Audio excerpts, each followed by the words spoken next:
camino al filo en la Villa de Merlo con la 2x2, dos motores.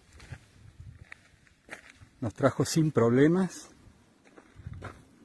Miren la altura.